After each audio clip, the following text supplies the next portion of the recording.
आज हम स्टार्ट करने वाले हैं क्लास 10th के साइंस का चैप्टर फर्स्ट जो है केमिकल रिएक्शंस एंड इक्वेशंस। ठीक है, क्या है ये केमिकल रिएक्शंस एंड इक्वेशंस की कैसे केमिकल रिएक्शंस लिखी जाती हैं और कैसे रिएक्शंस होती हैं, कैसे इक्वेशंस लिखी जाती हैं। ठीक है, तो उससे पहले हम ये चैप्टर स्टार्ट करने से पहले एक चीज़ रिमाइंड करेंगे कि देखो हमने 9th क्लास में जो है पढ़ा था physical changes and chemical changes. ठीक है, अगर याद है तो उस जब रिएक्शन होती है तो कुछ चेंजेस होते हैं, तभी हमें पता चलता है कि भाई रिएक्शन हुई है नहीं हुई है। ठीक है, तो उसके लिए हमें ये चीज़ अच्छे से पता होनी चाहिए कि फिजिकल और केमिकल चेंज कैसे होता है। ठीक है, कौन से चेंजेस फिजिकल हैं, कौन से चेंजेस केमिकल है। ठीक है, तो फिजिकल चेंजेस के देखो नाम से ही पता चल रहा है क्या क्या हो सकता है। भाई फिजिकली कोई चेंज हो, ठीक है, या तो उसकी शेप चेंज हो या उसका टेक्सचर चेंज हो,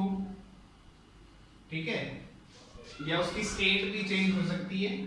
ठीक है, तो ये जो है फिजिकल चेंज होगा। जैसे कि एक पेज है, पेपर, ठीक है, इसको जब ये है पूरा, ठीक है, इसको जब हम फाड़ देते हैं तो क्या होगा भाई, दोनों पीसेस की प्रॉपर्टी सेम ही है ना, ये भी वही उसी चीज का बना हुआ है, ये भी उसी चीज का बना हुआ, कुछ नई चीज नहीं बनी है। ठीक है, तो इसलिए ये क्या है फिजिकल चेंज, इसका शेप चेंज हो गया। पहले क्या था, पूरा था, ठीक है, अब ये हाफ हाफ हो गए हैं। ठीक है, तो ये फिजिकल चेंज होता है जिसमें जो है शेप चेंज हो सकती है, टेक्सचर चेंज हो सकता है। जैसे कि पत्थर है, ठीक है, उसको या चौक ले लो, उसको तोड़ोगे तो वो छोटे पीसेस में हो जाएगा, उसकी प्रॉपर्टी वही रहती है दोनों पीसेस की। ठीक है, स्टेट जैसे कि क्या हम लगा लें भाई, जैसे आइस, ठीक है, आइस को मेल्ट कर दें तो वो वाटर बन जाएगा, वाटर फिर हीट करेंगे तो वेपर्स बन जाएगा, तो वो उसकी स्टेट चेंज हो रही है। तो ये फिजिकल चेंज हो गया जिसमें कि जो भी हमारा हमने जो सब्सटेंस लिया है उसका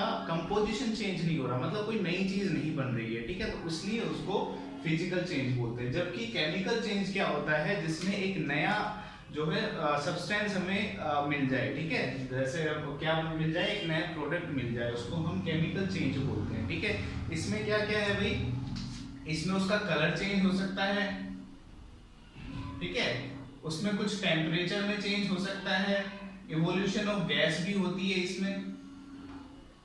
ठीक है, तो ये जो है केमिकल चेंजेस के कुछ कैरेक्टरिस्टिक्स हैं जो हम आगे पढ़ लेंगे, लेकिन हमें ये चीज समझनी पड़ेगी कि भाई फिजिकल चेंज और केमिकल चेंजेस में फर्क क्या होता है। फिजिकल चेंजेस में जो है उसकी नई प्रॉपर्टी जो है वो चेंज नहीं होती, इसकी कंपोजिशन जो है वो चेंज नहीं होती। हमने जो चीज ली है वो उसकी प्रॉपर्टी और जो हमें बाद में जो मिलेगी उसकी प्रॉपर्टी सेम होती है। ठीक है, जैसे मैंने पेपर का एग्जांपल दिया, चौक हो गया, एक आइस हो गई। ठीक है, तो इस तरह से ये फिजिकल और केमिकल चेंज है। ठीक है, तो देखो कुछ एग्जांपल हम जो है डेली लाइफ में हमारे वे ऑफ लाइफ जो है हमारी डेली घर पे हम उसको देख सकते हैं। जैसे कि मिल्क जो है रखा हुआ है रूम टेम्परेचर पे। ठीक है, हम देखा कोई घर पे भी जमाते हैं ना, मतलब लोग अपनी करते हैं ना कि मिल्क जो है वो रात को रख देते हैं उसमें कुछ डाल के, और वो क्या हो जाता है समर में जो है किसमें चेंज हो जाता है, कर्ड में। ठीक है, या जो है उसको वैसे ही रख दोगे तो फट जाता है। ठीक है, तो वो क्या है, milk left at room temperature during summers, गर्मी में जो है दूध फट जाता है।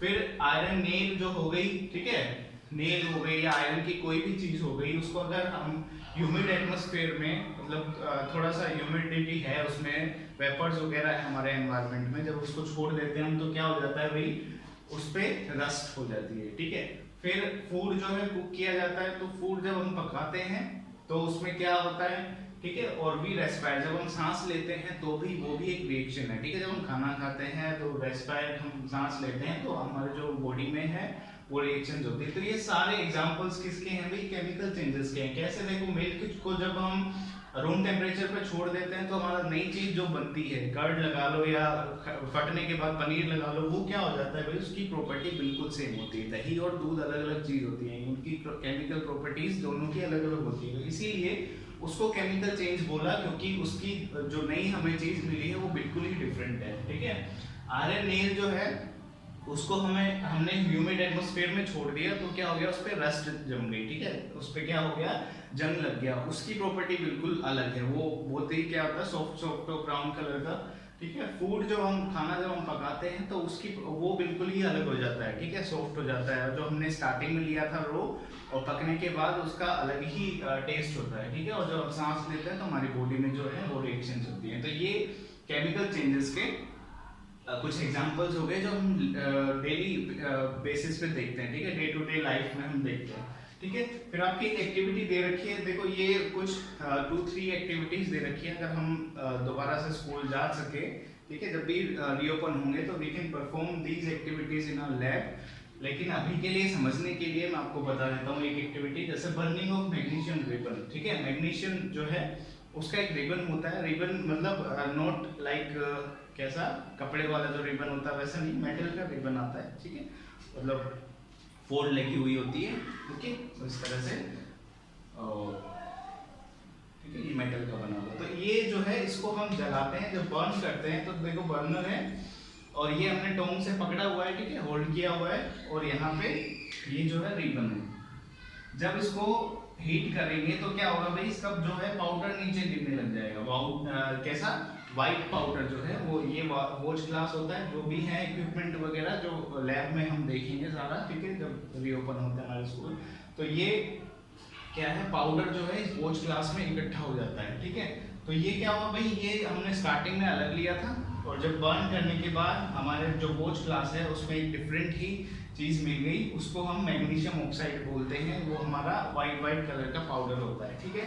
तो क्या जब हम उसको जलाते हैं बर्नर में तो क्या होता है, वाइट डेजलिंग फ्लेम आती है जो कि पाउडर में चेंज हो जाती है, और उस पाउडर को, ये जो पाउडर बना है ये क्या है, मैग्नीशियम ऑक्साइड का, ठीक है।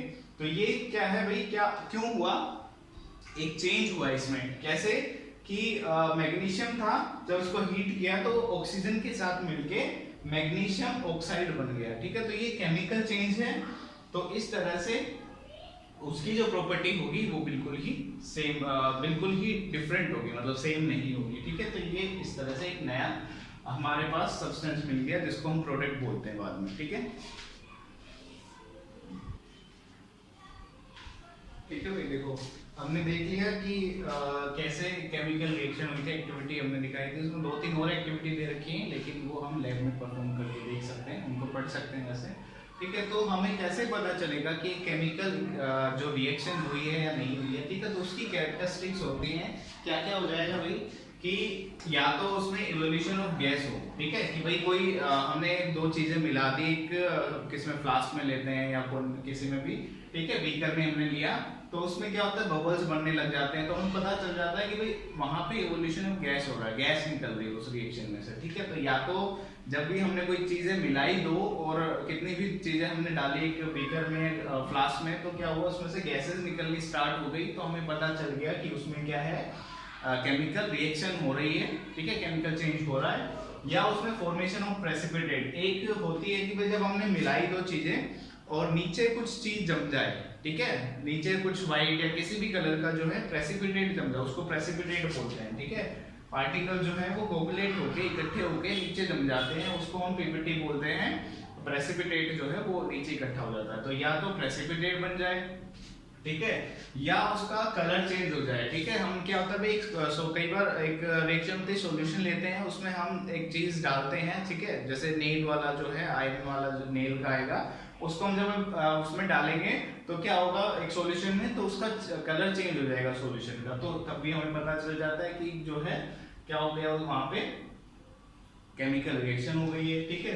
फिर या उसका टेम्परेचर चेंज हो, ठीक है, जब अभी हम बीकर में या फ्लास्क में लिया और उसमें हमने कोई चीजें मिलाई, तो क्या हो गया, वो कंटेनर जो है गर्म हो जाता है, ठीक है, हम उसको टच करके भी फील कर सकते हैं, या ज्यादा गर्म है तो उसका टेम्परेचर जो है, हम पहले हमने मेजर कर लिया, उसके बाद में जब रिएक्शन हो गई उसके बाद हम मेजर किया तो जो है ज्यादा हो गया, तो इसका मतलब है उसका टेम्परेचर चेंज हो गया, या जो है वो कंटेनर ठंडा हो गया, ठीक है, इस वजह से भी हो सकता है, ठीक है। या उसकी स्टेट चेंज हो गई, ठीक है, जब हमने सॉलिड लिया था या जो भी लिया था उसके बाद चेंज हो गया उसमें, ठीक है। तो इन चीजों में से कोई भी हमें कोई चीजें दिखती हैं, चेंज दिखता है, इसका मतलब है वहां पे केमिकल रिएक्शन हो गई है, ठीक है। तो ये अगर कहीं पे दिखे तो उसका मतलब है, इनमें से कोई भी चीज अगर हम देख पाए तो इसका मतलब है केमिकल रिएक्शन वहाँ पे होगी, ठीक है। अब उसके बाद आता है how to write a chemical equation, ठीक है। केमिकल इक्वेशन हम राइट करेंगे, ये चेंज होता है उसको डिस्क्राइब करना बहुत बड़ा प्रोसेस है। भाई हमने ये चीज़ लिया था, ठीक है, कि हमने मैग्नीशियम लिया, फिर उसको जलाया, फिर ऑक्सीजन की प्रेजेंस में वो पाउडर बन गया, तो वो बहुत लंबा प्रोसेस होता है। उसको सिर्फ एक इक्वेशंस की फॉर्म में लिखना होता है, शॉर्ट फॉर्म में, ताकि हम सीधा बता सकें कि भाई क्या क्या रिएक्ट किया और क्या बन गया, तो वो केमिकल इक्वेशन होता है, ठीक है। तो हाउ टू राइट है केमिकल इक्वेशन,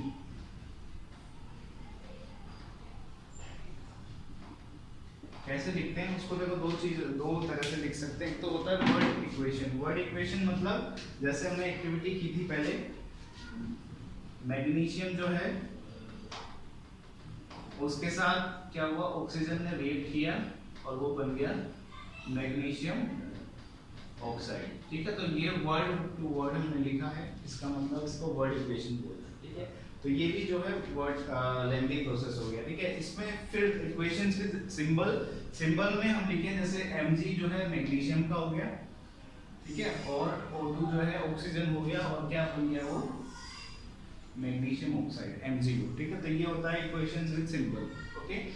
यहाँ पे देखो हम जो भी इक्वेशन लिखते हैं उसमें हम ये एरो दिखाते हैं बीच में, ठीक है। जो भी इक्वेशन लिखी जाती है उसको हम एरो से आगे बढ़ा के दिखाते हैं, और यहाँ पे जो लेफ्ट हैंड साइड पे होते हैं ये क्या होते हैं भाई, रिएक्टेंट्स। इनको हम क्या बोलते हैं, रिएक्टेंट्स। और जो ये राइट हैंड साइड पे हम एरो के दूसरी तरफ लिखते हैं उनको हम बोलते हैं प्रोडक्ट्स, ठीक है।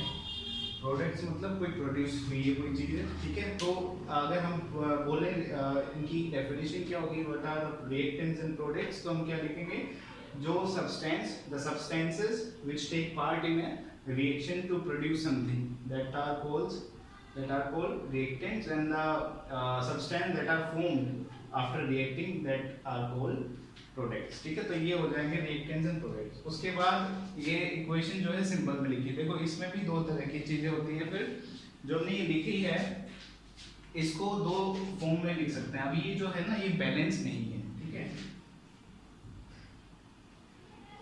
सिंबल्स के साथ हम जब लिखते हैं तो एक चीज आती है बैलेंस्ड रिएक्शन और एक होती है अनबैलेंस्ड या नॉन बैलेंस्ड, ठीक है। तो ये वाली कौन सी दिख रही है आपको, बैलेंस अनबैलेंस कैसे देखेंगे भाई, देखो मैग्नीशियम एक है, यहाँ पे एक है, यहाँ पे ऑक्सीजन के दो पार्टिकल थे, ठीक है, यहाँ पे कितना है, सिर्फ एक है। तो इसलिए ये जो है अनबैलेंस्ड रिएक्शन है। तो नेक्स्ट हम सीखेंगे how to balance a chemical reaction, ठीक है। That's it for this video.